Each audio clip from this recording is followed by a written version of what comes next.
let's take the next step. So we have this housing bubble, we have a subprime crisis, it spreads across the financial community. Carlos Gomez, how did it then affect us in Canada and in countries around the world? Describe that sort of impact. Well, in terms of the Canadian relationship, it's been more really through the trade connections, and the reality is that because Canada is a relatively small and open economy, and most of our exports are destined to the United States, the reality is that our exports to the U.S. started to moderate. And in particular, here in Ontario, about 2/3 of the overall economy consists of export activity. And when the demand from our major exporter in the United States, where we basically send 90% of our exports go to the U.S., when that starts to decline, then obviously that has implications for what's happening here in the province. But the other thing I think that's important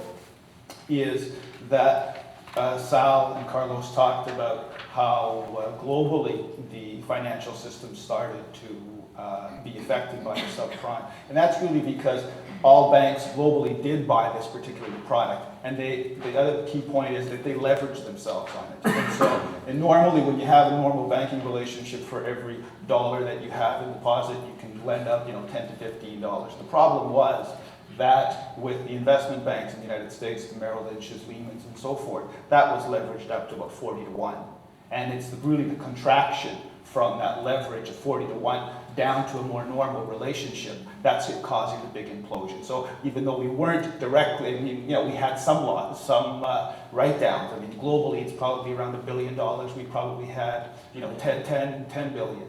I'm sorry, 10 million. So it wasn't that significant from a Canadian perspective in terms of the financial relationship, but it was more the direct trade linkages that affect us. So we didn't have a big subprime market in Canada, but a lot of our banks held subprime investments. No, they held some, but not to the same degree as the other sort of globally. Like if you look at how much of the write-downs have been taken globally, right, you're basically looking at somewhere around $1 trillion. Okay. About 60% of that was US, 30% of that was in Europe. We probably have very small, less than 1%. So there is some impact, but from a Canadian perspective, in terms of the financial system, we've been able to avoid the problems that have occurred in the US and in Europe. Okay. I want to move on. I just want to follow up with one more question. The Canadian government has recently bought up $25 billion in mortgages. They're about to buy another $50 billion. If the Canadian system is this sound, why is the government doing that? Why do they feel the need to buy these mortgages up?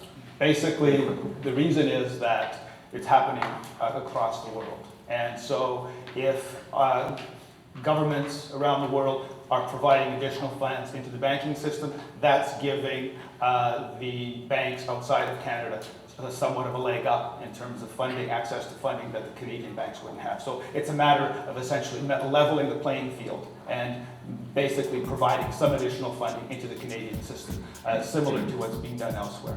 Okay. So that gives us a sense of background.